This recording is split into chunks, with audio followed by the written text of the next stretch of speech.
I thank the gentleman from Texas for yielding me this time. I rise today to stand with the dreamers, both those living throughout the great San Joaquin Valley that I have the honor and privilege to represent, as well as those across the entire United States. We in the Valley, as we like to say, and throughout our nation are, let us remember, a nation of immigrants, past and present. And so we know the integral role, both historically and today, that immigrants have played throughout the great history of our nation in terms of the development of our economy and our communities. The contributions that have been made is what is the story of America. And our dreamers, these young immigrants, also make immense contributions, and their story is a part of America's story.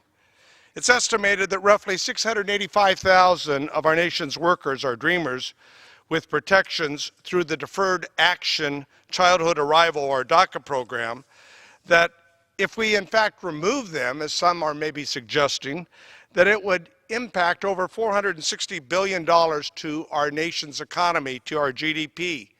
Think about that. In my home state of California, it's estimated that there's over 193,000 dreamers that are currently legal that are working and contributing with these DACA protections. And that removing them from the workforce in California would cost an estimated $11.6 billion to the GDP of California. Does this make any sense? No. But the dreamers also serve in our military, protecting our nation, both at home and abroad, in harm's way. They're our friends. They're our neighbors. They are deacons in our local churches, and many of them are students hoping to contribute to the betterment of America. They, too, want to be a part, and they are, in fact, of the American dream. In my district alone, we have over 600 dreamers in the University of California at Merced, and more than that at my alma mater, Fresno State University. But these dreamers are young men and women. They're not just numbers. These are people.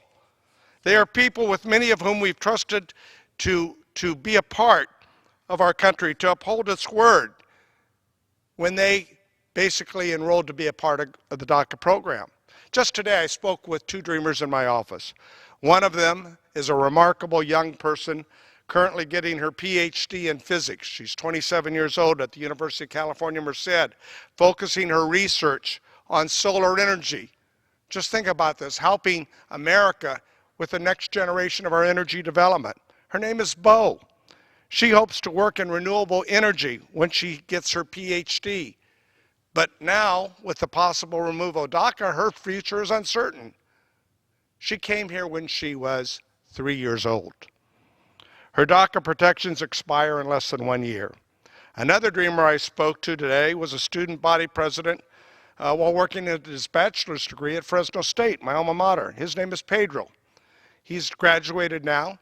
He's earned his master's degree in public policy and urban affairs and is contributing to the economy of our valley and to our state. His DACA protections expire within months. Think about that. Think about the gravity of these two students, Bo and Pedro. Less than a year. They don't know if they're going to be here. This is their country, as far as they're concerned. Our dreamers have shared stories, time and time again, of uncertainty and fear that's gripping their families and our communities. And as they're forced to wait and see if their only home that they've ever known, or will the country keep its word when they enrolled in the DACA program and create the protections that allow him to stay here and ultimately become citizens? That is the question. That is what we are trying to achieve. So I stand here today to say to my colleagues, as members of the Congress, we all take an oath every 2 years. We swear to protect it and defend the Constitution of the United States from all enemies, foreign and domestic, and to promote, guess what? Promote the general will for the good of our country. Well, that's what this is all about, promoting the most positive things that can be a part of our country, and these dreamers are a part of that. So this has to be a part of our permanent solution. 86% of the people in this country support providing legal designation for these dreamers. And it's imperative that we do the right thing. This is America. And I will continue to work with my colleagues on the Congressional Hispanic Caucus and other members of the Congress on a bipartisan fashion to ensure that we do the right thing. This is the American way. But more than just protecting these young people, America needs a stable, just, and common sense immigration policy. Let's face it, our immigration system's broken. I'll continue to work on a bipartisan basis for comprehensive immigration reform more broadly so that we don't end up back right where we are here today in bickering in a partisan, piecemeal, and often contradictory fashion that does nothing to fix our broken immigration system. We must improve the dialogue and the debate, and this problem's very solvable. It really is. Let's get past the political posturing. Let's fix DACA and provide the support for our dreamers, and let's move on in a second phase, as the President has suggested, and let's work on the other elements. We're for border security. It's important. We all support border security. And let's do the other things that are part of fixing this broken immigration system. I thank the gentleman from Texas, and I yield back the balance of my time.